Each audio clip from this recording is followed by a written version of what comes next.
Okay, so again, thank you for joining Assurance University's webinar, Cybersecurity Threats to Your Company, Revealing the Secrets. We've got a great speaker lined up for you today from Precedent Solutions. Jerry Irving is the CIO of Precedent Solutions.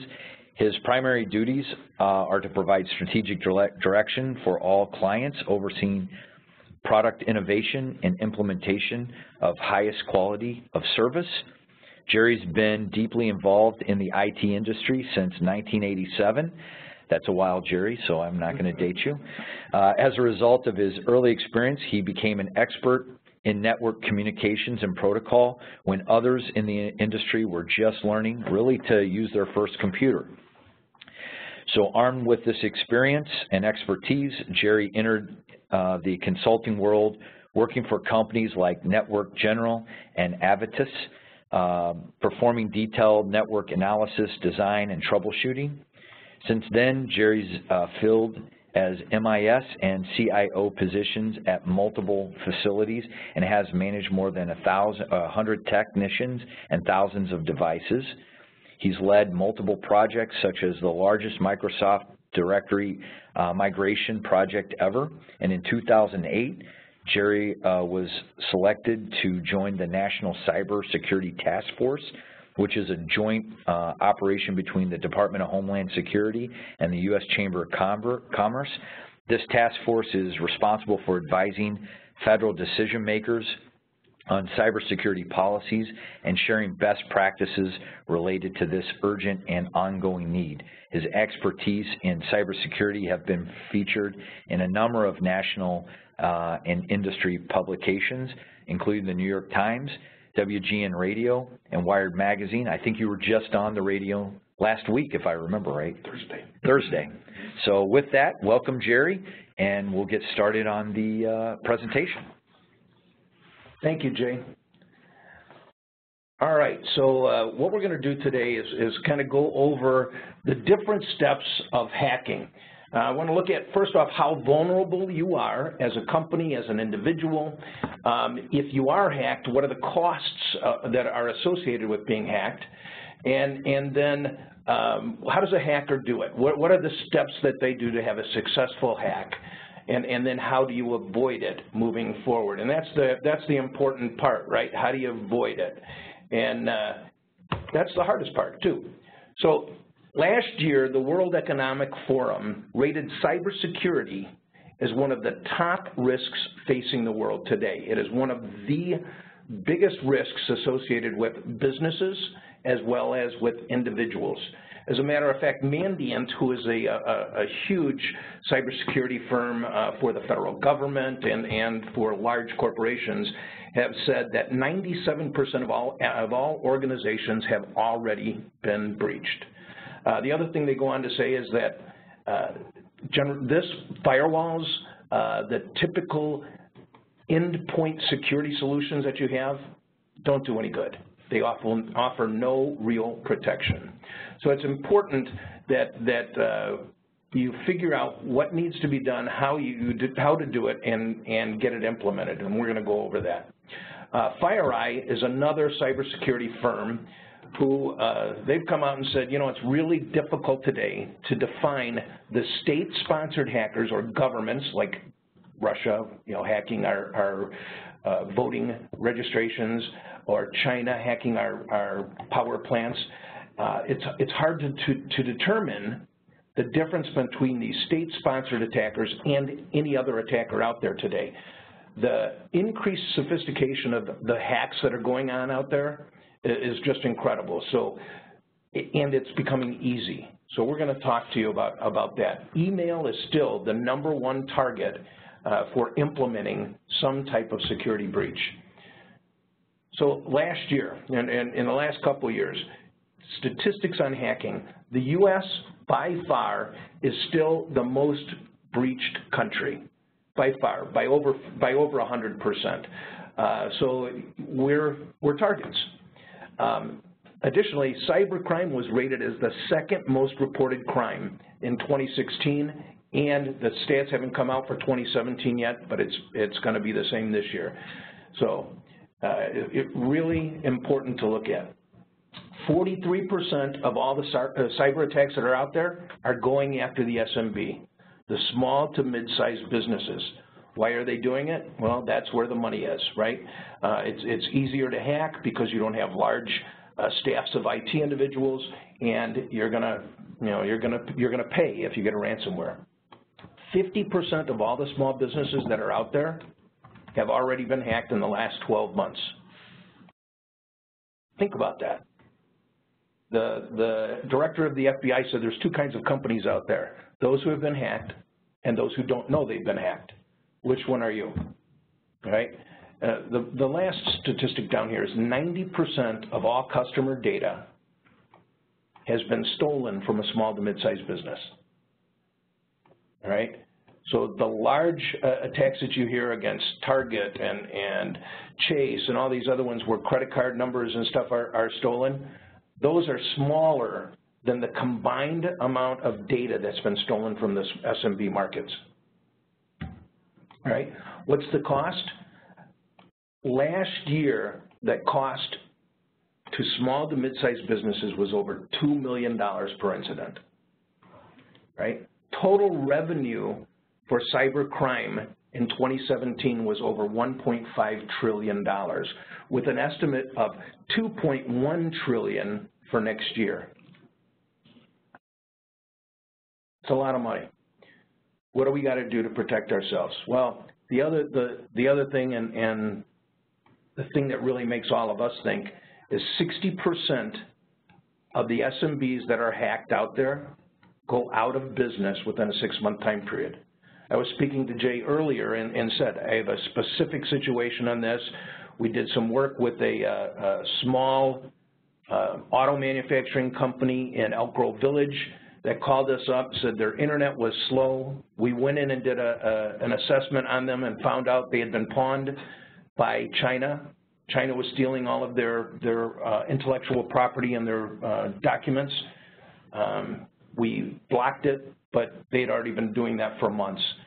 Within 30 to 45 days, that company was out of business because China was already sending their products over here and competing against them for less money. So what are the most common types of attacks that are out there? We all know them, right? Emails, phishing scams, smishing scams, vishing scams, right? So phishing, we all know what that is. It's a targeted email that will try to get you to respond or click on a link. Smishing is the same thing, but it's a text, SMS phishing. So you can do it from your phone. The other thing is vishing. Vishing is phone or voice phishing, and this is a situation where you get a phone call from somebody and they say, hey, my dad got this. He got a phone call from a guy who said he was from Windows, not from Microsoft, he's from Windows, and he convinced my dad to log into a website and click on it. As soon as he did, my dad goes, oh, my son's in cybersecurity, I shouldn't have done this. He pulled the plug, and yet his machine was already totally pawned, totally. And then whaling is the last one, is just like in Vegas, they're going after the whales. They're going after the big rich guys.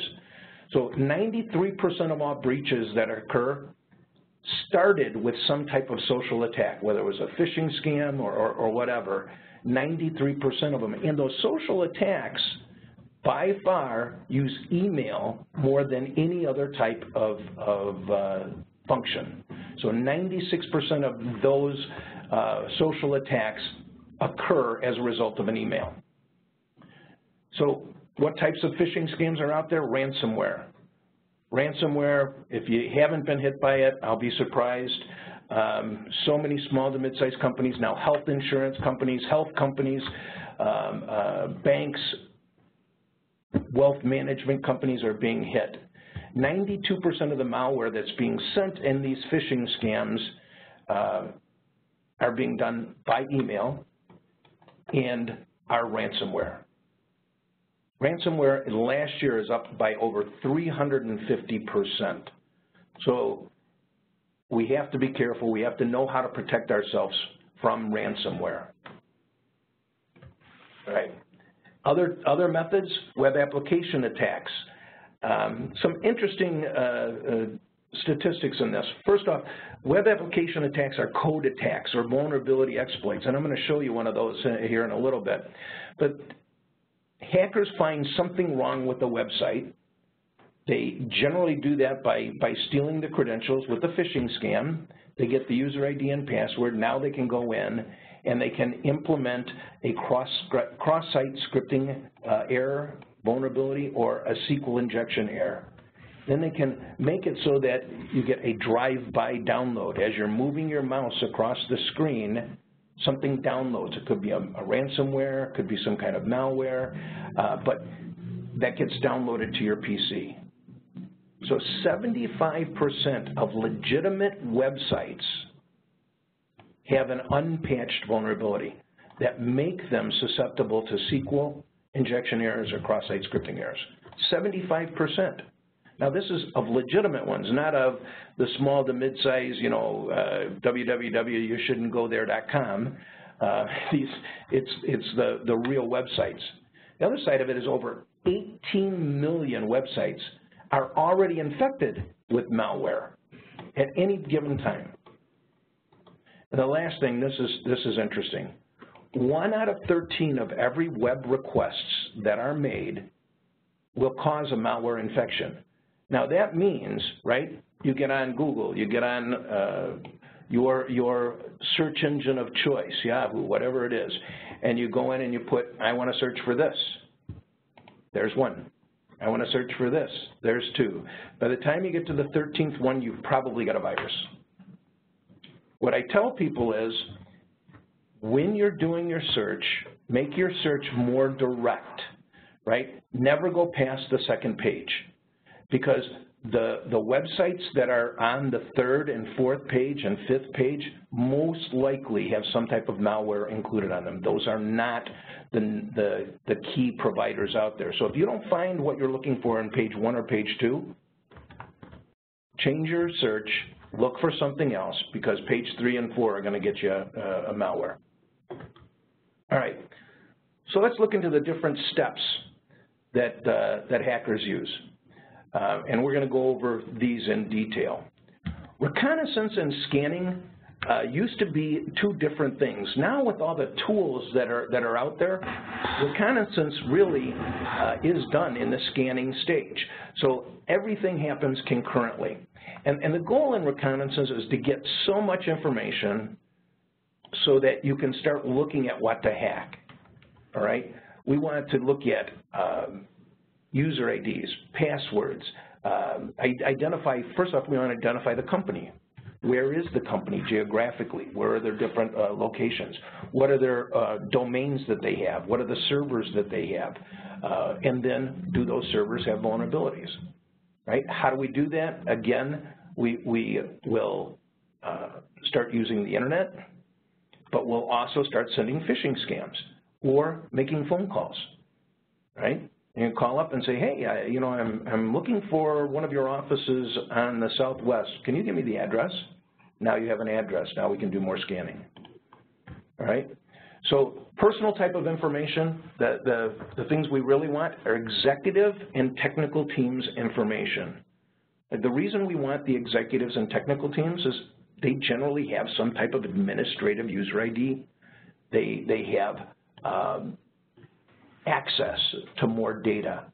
One of the next steps you'll see is escalating your user ID that you have to get more access. Well, if you hit the right people, then you can eliminate that task. So we want to get everything about them. We want to know their name, address, phone numbers, the organizations they're in, their friends on Facebook, their networking people within LinkedIn, so that as we start sending phishing scams, we can appear to be one of those people, or we can appear to be one of the friends of those people, so that we can now build their trust. Another interesting thing is looking at want ads, right? If I know you have an open IT position, then I can call up and say, oh, well, I'm looking for an IT position. What type of servers do you have? What type of network infrastructure do you have? Right? And you can start getting information. But let's say it's not an IT position. It's just a office support position. Well, I'm going to send an email to the head of HR with a PDF file that says resume. What's the HR person going to do? They're going to click on the PDF file because they're waiting to get their resumes. The PDF file has malware in it. It grabs their user ID and password, grabs all of their information and sends it back to me, and now I get it. So these are easy entries into the environment and things that we have to learn to plug and still allow our people to do their business in a normal manner. All right, site information, website information, the servers, the network devices, all of this is accessible via the internet, right? What's their domain name? Well, their domain name is the something.com at their end of their email address. Then we can do a whois, and we can find out the IP addresses. We want to find out absolutely everything about them so that we can start looking at all these devices and see if we can find a way in. Now, another way is related organizations. Again, G and I were talking this morning about a situation where a client gets an email from, it appears, a person that they do business with or a company that they do business with an invoice on it, and they click on it, it's the invoice, and they pay out on that invoice when it's not really them. They make a payment to that person. So by learning all of their companies that they do business with, learning individuals that they know, we can go in and potentially and fraudulently convince them to give us money. All right, so tools that are used, and this is an actual example that I went out and did for this demonstration. I used Google hacking. Now, Google hacking is just Google, right? You go out and do, google.com, but then you can go in and you can start searching for certain things. You can go in and do, with certain syntaxes, look for officers of a company, look for any type of social media, right?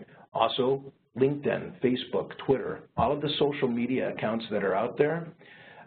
Generally, when you do this, you don't want to be using your own user ID and password because Facebook and LinkedIn and all that frown on people stalking other people. So we use what's called a sock puppet. All right, we create a fictitious user ID and password along with a background and create that account so that we can go in with that sock puppet and start gathering information. So in this situation, I got all of the executive management, I got the board of directors, I got related organizations, companies that they do business with, okay? I looked at the whois function. I found out, well, they've got their servers being registered with GoDaddy, and Network Solutions manages their domain. And then I started looking at, okay, well, where are they located? I do a trace route with SourceForge, and I find out, well, they've got offices here. If you look on the top left, they've got offices here in Chicago. I used another one called Visual Trace Route just to show you there's multiple tools out there. They've also got 2 offices out in Washington, D.C. So now I see the offices.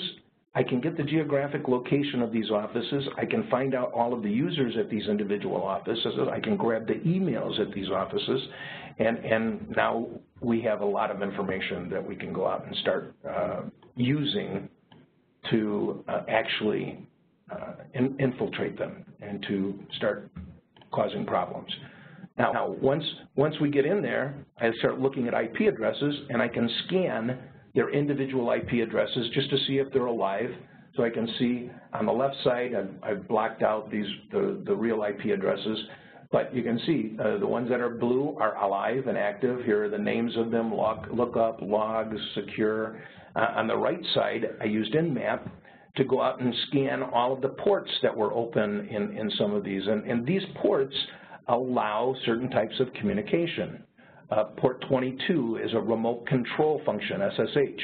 Port 25 is SMTP, so that's their mail server. I can start sending payloads to their mail server using their email addresses and try to infect their server.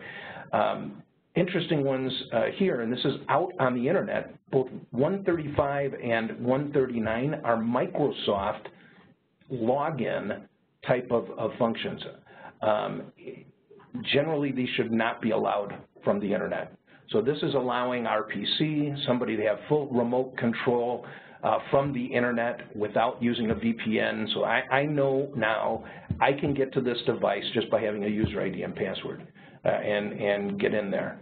So there's different things that you can do by looking at the ports that are out there.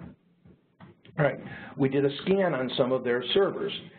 Nessus is a free vulnerability scanner. So again, all these tools I'm showing you are free. Now there are ones you can buy as well, or hackers create their own. But Nessus is the very first vulnerability tool that was ever developed, and it was developed to scan anything with an IP address. It looks for vulnerabilities in the operating systems. It looks for vulnerabilities in applications. It looks for vulnerabilities in configurations. It'll scan for default passwords or common passwords, all right? And can even allow you to scan for potential of certain type of risks. So in this specific situation, we went in and saw that they have vulnerabilities in Windows networking, which could allow remote control access. They got vulnerability in the remote procedure call, which is RPC, and they're using a Windows 2003 server, which hasn't been supported in over 2 years. So with that information, I know if I do have to hack, I have a lot of targets to go after. Okay. So again, I see their mail server. I know it's hosted by Microsoft, so that's probably not going to be a very good target because Microsoft is hardened. They have a web server that's hosted in Washington, all right, by a third-party company, but it's not a large company, so that's a potential hack. They've got 3 servers and a firewall in Chicago, and those 3 servers and firewall are allowing emails, websites, Microsoft login, media streaming, which can give me complete remote control. The conclusion in this hack is I don't have to hack them. All I got to do is get a user ID and password. So I send them a phishing scam. I capture the cookies. It sends me their user ID and password. Now I can log in remotely directly into the device. And if it's not somebody who has admin rights, then I can worry about escalating the rights at that point. Seems easy, right? It really is. 93% of the breaches, like we said before, start with some type of social attack, whether it's phishing or one of the other socials. So what do? Once we get the information, once we've done the reconnaissance and the scanning, well, the next thing we do is create malware. We're going to create some kind of payload. It's either going to be ransomware if I want immediate satisfaction, and again, it's gone up 350% this year. If I want immediate satisfaction, I'm going to send you a ransomware, and you're going to pay me, and I'm going to get my money.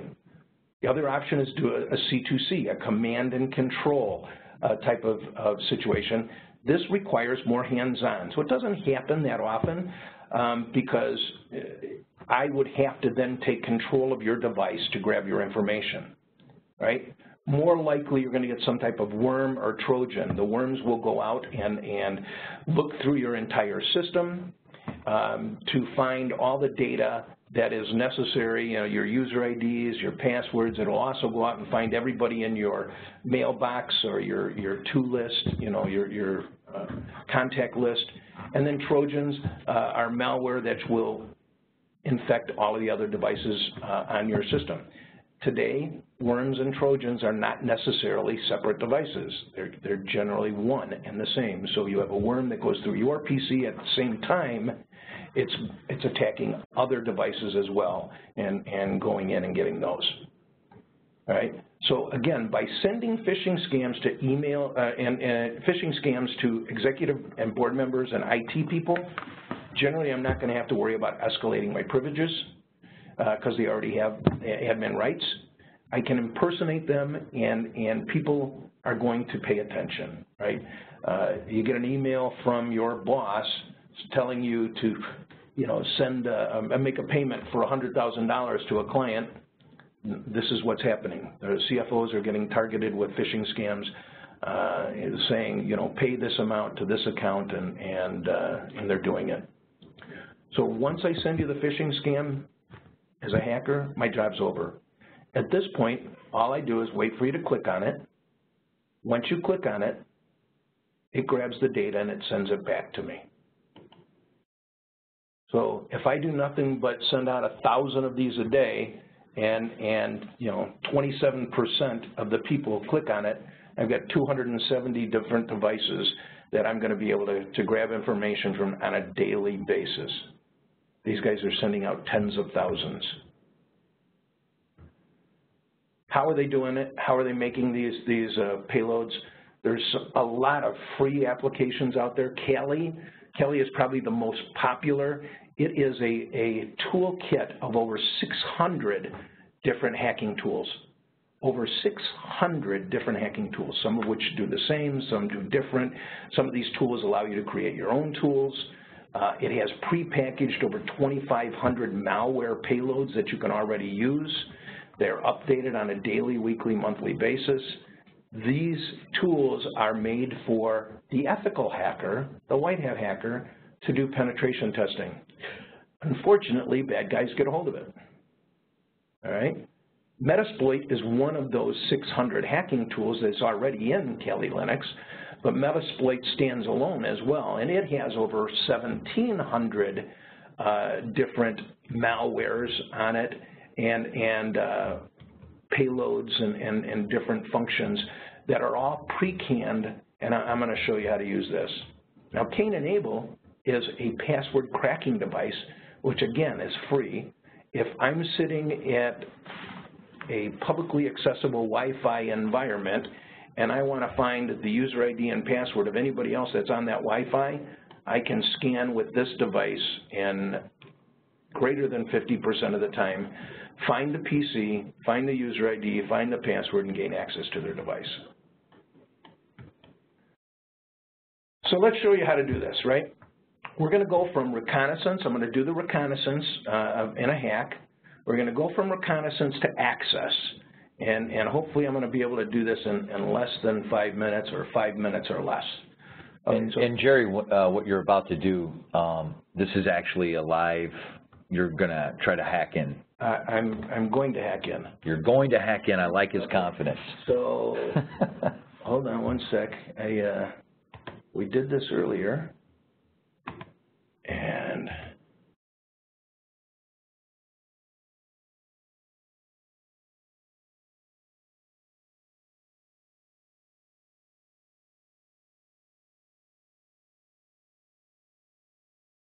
share my screen, and here we go. So I've got Kali Linux up. I'm going to log in. Don't look at my password. Okay. Welcome's not much of a password, Jerry. Yeah, never use default passwords even in demos. Okay, so Kali Linux is, again, it's thousands of payloads and malware and things out there. First thing I want to do is I want to find a company that's out there. So I'm going to use this application called MultiGo. You know, MultiGo is pretty cool. If you look, it has all of these different transformers in the background. So I can look for a website and say, hey, has it ever had a virus hit it? When's the last time it had a virus hit it with this Kaspersky Lab one? I can look at Shodan. Do you have any industrial controls devices? Social links down here. I can go in and look and find information on Facebook and LinkedIn, all the different users. So the first thing I want to do, I want to find a domain, all right? And the domain I'm going to use my own. I'm going to use Prescient Solutions because I figured if I used Assurance, they'd never ask me back. So, yeah, I might not have a job tomorrow. So we're going to use Prescient Solutions. That's me, all right? And I'm going to go into this and I'm going to say, okay, I want to find out, you know, some details. I want to search for the company that is behind Prescient Solutions, all right? So it goes out there and says, oh, well, Prescient Solutions domain is Prescient Solutions. Go figure, all right? Okay, that's cool. I want to find out all the details on that company. All right, so it comes back and it shows me, well, you know, here's the kind of business they do, business and B2B, information technology, SaaS, enterprise, consulting, technology. Oh, look, here's the address. You want a phone number? That's our office number. You want a phone number over here? That's my business partner's number. There's a 1-800 number. And then it even shows that we do Google Ads. Now, you can click on any of those. It'll give you more detail, right? So I found out quite a bit already on Prescient Solutions, but let's look at the web server, okay? Oops, I'm going to go back up to the domain because the web server is off the domain, and I'm going to look for a web server, all right? And I want to find out how it's built, all right? So I'm going to look down here.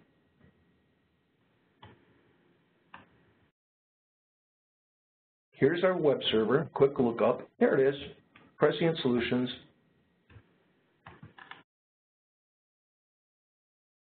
Put it up here. And now I want to see how it's built, right? What technologies are they using to do this?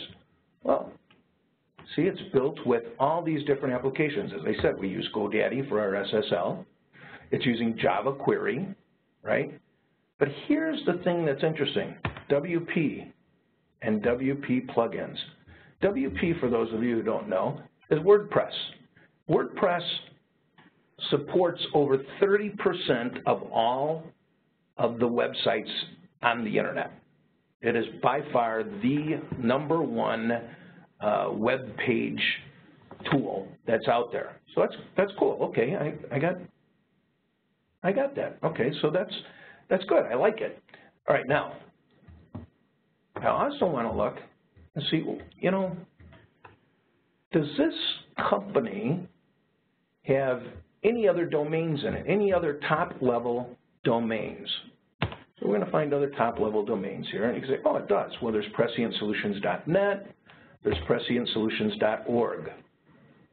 Okay, I'm going to pull this down a little bit farther so you guys can all see.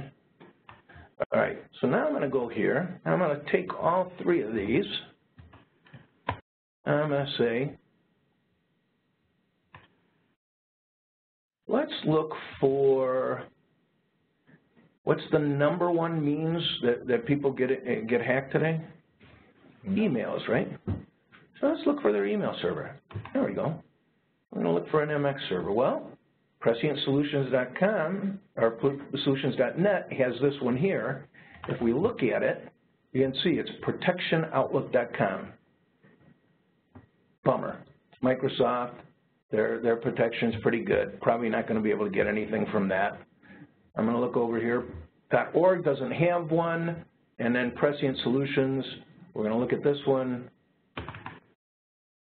Yeah, that's Outlook too, so probably not going to get anything.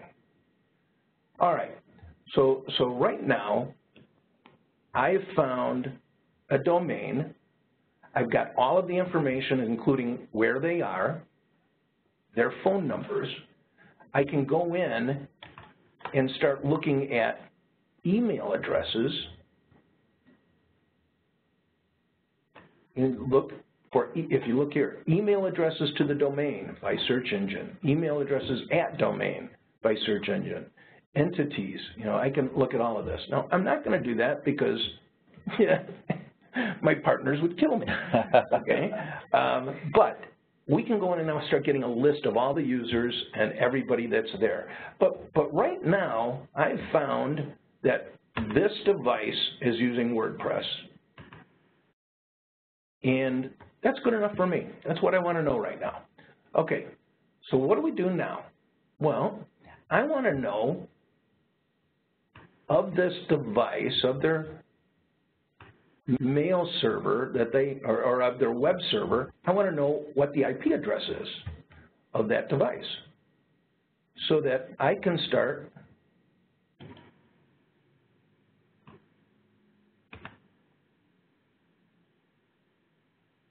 scanning for that device, all right? And actually, I really don't even need the email address. Here's what I'm going to do. So now I'm going to go to Metasploit. Metasploit is the first tool was a reconnaissance tool. This is the actual hacking tool, right? As it comes up here, it's going to show you how many different exploits, 1,749 exploits with over 1,000 auxiliary exploits and 536 payloads, all right? So this is pretty good stuff, all right? So now what I'm going to do, I want to do a WordPress scan on the URL called www.prescientsolutions.com. And it's going to go out there and it's going to scan it for me. All right, so here you are, WordPress scan. I'm going to open this up a little bit so that as it gets done, we'll be able to see it.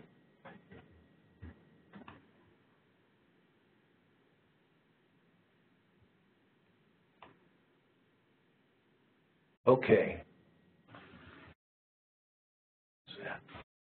So it's done.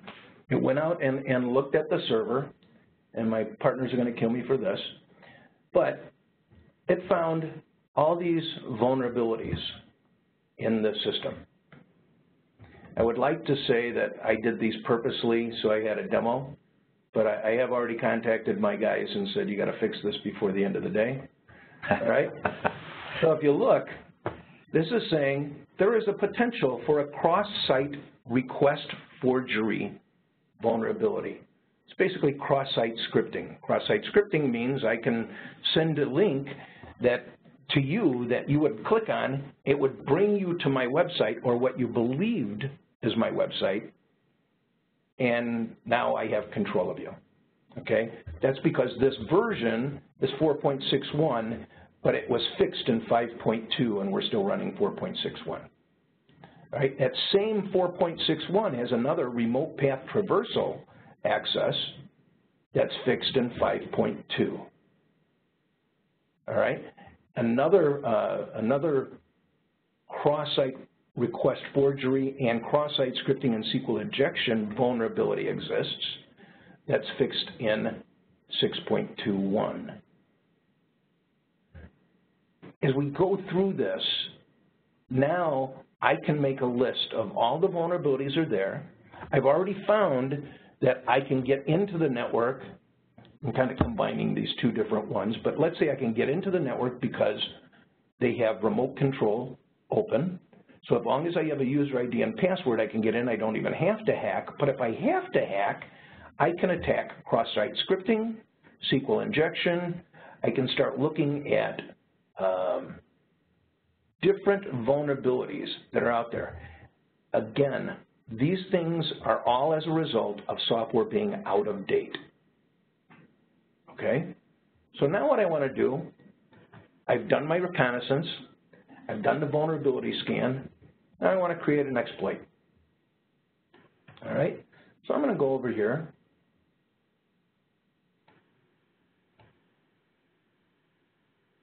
And actually, I'm already in Metasploit. Metasploit does both vulnerability scanning and exploits. So what I'm going to do, I'm going to search for an exploit with the name of cross-site.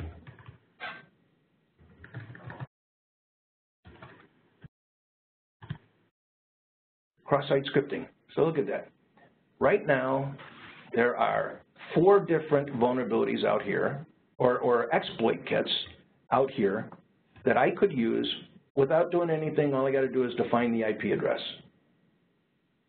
Well, what if I wanted to search on SQL injection? Oh boy, SQL injection. The Open Web Development Project, which defines the most common vulnerabilities in the industry. Cross-site scripting and SQL are the two of the top, but SQL injection errors are the #1 errors. So look at all the vulnerabilities or all of the exploits that are available for SQL injection errors. I can pick any one of these, right? Looking at Windows, Oracle, whatever, I find the application and put it in. Well, it was also WordPress, right? So let's see, maybe I just want to try to hack WordPress. Oh boy, there's a lot of those too. Like I said, 30% of all websites are created with WordPress, so hackers are out there targeting it. All right, so in my 5 minutes, I have done the recon, I have found the vulnerability, I have the ability to create my exploit. Now all I have to do is send the email. So now I'm going to go to an exploitation tool here called social engineering.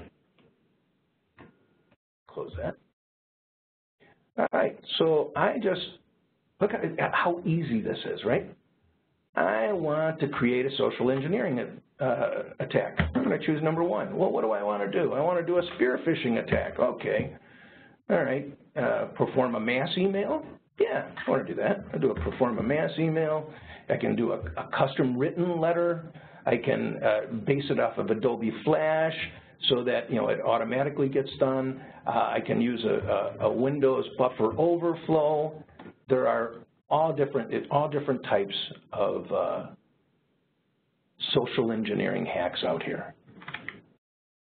You click on one, create it, and move forward. Now, you see all these Adobe, and another reason there's so many Adobe options out here is because Adobe actually is one of the #1 most vulnerable third-party tools in the industry today. So of the top 10 most vulnerable systems out there, or most vulnerable hacks that are out there, 8 of the 10 are Adobe related. So it's kind of scary. Okay, so now I've created my spear phishing attack. All I got to do is enter it. In 5 minutes, I've gone from recon to sending it out. All right. Oops.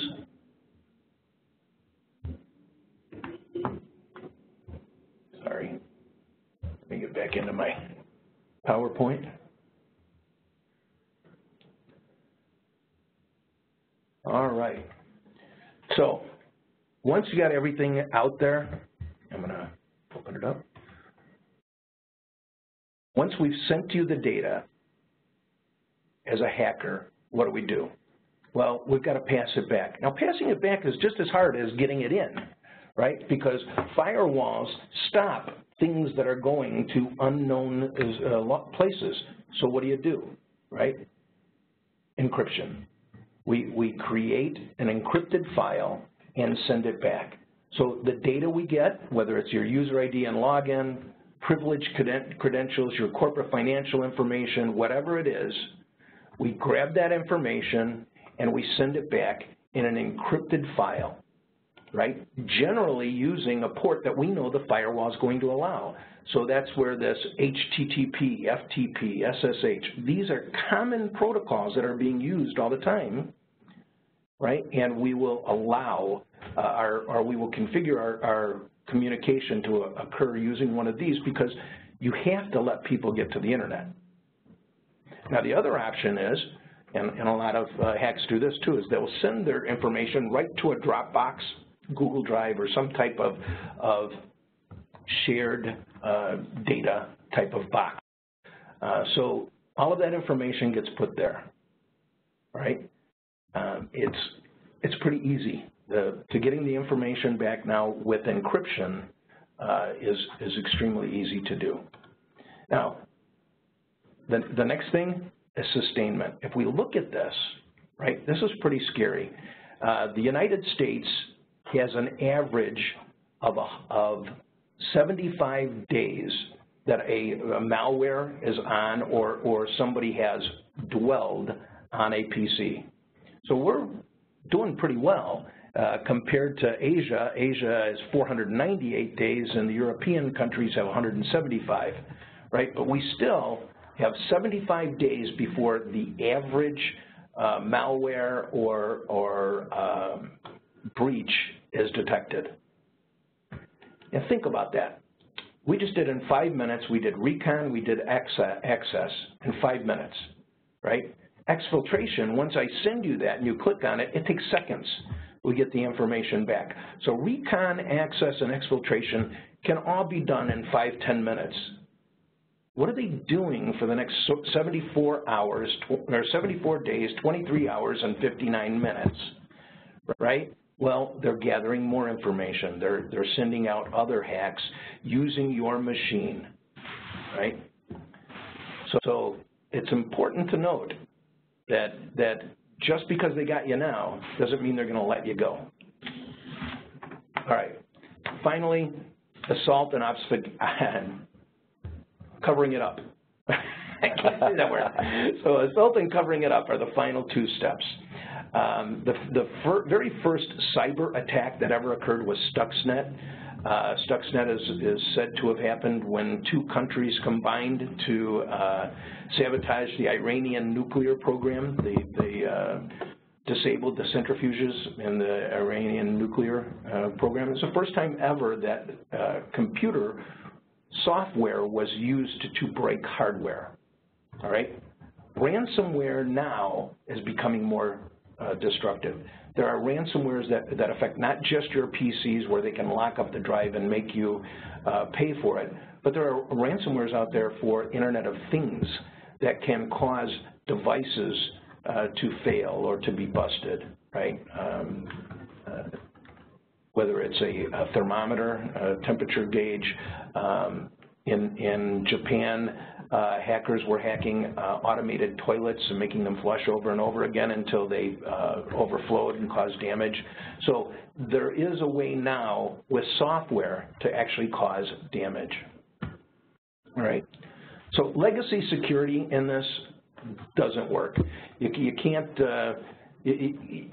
just say, okay, I'm compliant with my different organizations, so I'm good, right? The average firewall looks like this guy on the right-hand side because you've got your email open to it, you've got web pages open to it, you've got your phones open to it. So everybody in the world is getting through your firewall, and it's providing no detection, right? This is why denial of service attacks are still a huge risk, and command and control are also being allowed because people have remote access. The other thing that's not working is antivirus. Antivirus is dead. Both McAfee and Symantec executives are on record saying antivirus is dead. It's no longer a viable solution. It only protects you from 45% of the known malware that's out there. How much of the unknown malware do you think it protects you from? All right? So what do? No one tool is going to fix you, right? But next generation firewalls allow the ability to do deep packet filtering, application filtering, intrusion prevention, all of these different things.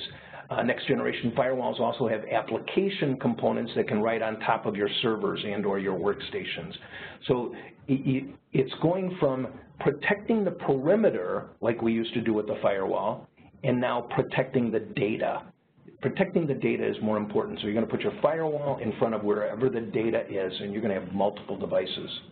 The other thing is endpoint security, or as they're calling it now, next generation antivirus.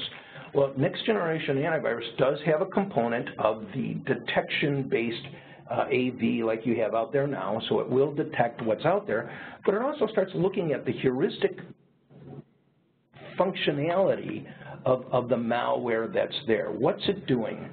How's it doing it, and what's the goal? And it will start immediately defining what it's touching and the type of information it's looking at and help remediate those attacks. So it's proactive as opposed to simply reactive. There are a number of companies out there providing it, CrowdStrike, Code Red, a bunch of different solutions. Symantec does have some tools, and McAfee have some tools, but they've kind of behind the 8 ball in getting at it. Right. The other side of it is you've got to use common sense. As I said, your firewalls look like Swiss cheese. Well, limit the number of people who have remote connectivity.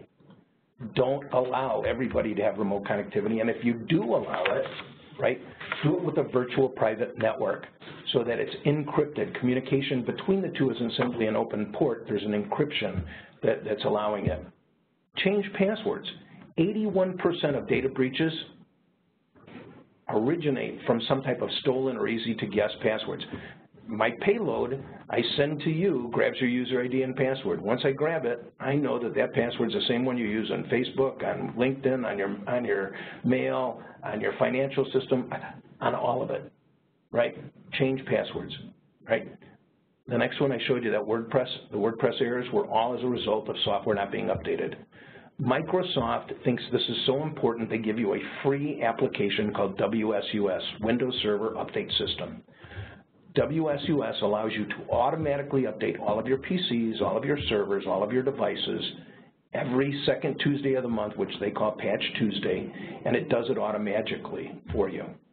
Now, other companies are starting to do this as well, but many of them it's still a manual process. Cisco is a manual process.